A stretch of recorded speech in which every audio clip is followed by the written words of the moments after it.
গাছ বোনার জন্য এটা নিয়ে আসছিল, কিন্তু আমি এটা বলতে দিইনি। গাছের ডাব ধরছে।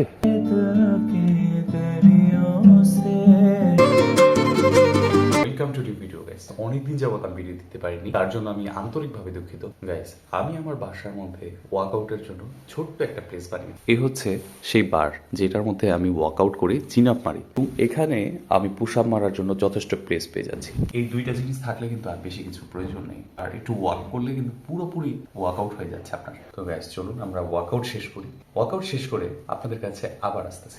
আজকের খাবার দাবারে শুধুমাত্র এই সবজি। আমার পিছনে যে গিটার বক্সটা দেখতেছেন না, এটা আমার একটা ইমোশন। ধরতে গেলে আমি এই গিটারটা অনেক কষ্ট করে কিনতে হয়েছে, প্রায় 18,000 টাকা এখন এটার দাম আছে। কারণ একটু কিনেছিলাম হয়তো 17,000 টাকা নিয়েছিল, এখন একটু এটার দাম বেশি কারণ এটা খুব কম পাওয়া যায়। এটা নিয়ে আমি মাঝে মাঝে এখানে বসে রেওয়াজ করি। এটা হচ্ছে ক্যাপো। অনেকে চিনে থাকবেন, বাট অনেকে এটা হয়তো চিনেন না। এটা দিয়ে মূলত ইউজ করা হয় গানের স্কেল উপর নিচে করার জন্য, হাই স্কেল লো স্কেল করার জন্য।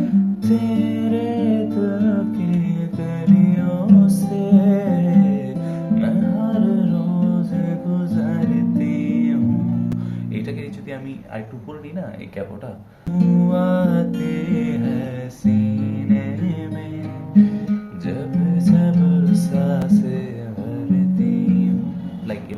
ক্যাপও ইউজ করা হয় মূলত স্কেল উপরে নিচে করার জন্য। তা বসে কিছুক্ষণ প্র্যাকটিস করি।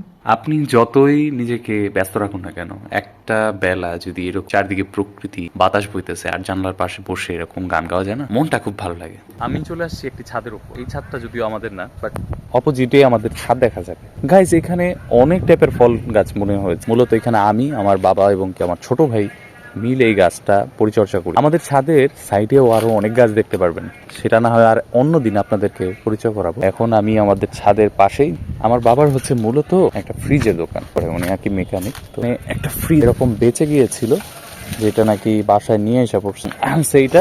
ওই যে ওইখানে যেমন মাটি দিয়ে গাছ বুনছে না, কম আর কি এখানে গাছ বোনার জন্য এটা নিয়ে আসছিল, কিন্তু আমি এটা গাছ বুনতে দিইনি, বসার জন্য রেখেছি। এই গাছের নিচে বসে বই পড়ার আমার একটা খুব ভালো লাগে। এখানে আমি একা একাই বসে পড়ি এবং অনেক সময় মোবাইল টেক্সট জানতে চাইলে চ্যাট জিপিটির সাথে কথা বলি। মানে শিক্ষণীয় জায়গাটা এখানে, বসে গল্প করার জায়গাটা এইখানে। চারদিকে দেখতে পাচ্ছেন এখানে অনেক টাইপের গাছ আছে, সবকিছু পরিচয় করাবো। এই গাছের ডাব ধরছে। গাইস ভিডিও করা মূলত অনেকটা কঠিন কাজই। আমি যে এখন ভিডিও করছি আমার এতটা স্বাচ্ছন্দ্য লাগছে না, বাট আপনাদের ভালোবাসা পেলে এবং আমি যদি একটু ইউজড হয়ে যেতে পারি, হয়তো আস্তে আস্তে আমি সেটার প্রতি কোপ আপ করে নিতে পারবো। আজকে ভিডিওটা এখানে শেষ করছি। ভালো থাকবেন ততক্ষণ পর্যন্ত, দেখা হচ্ছে, বাই।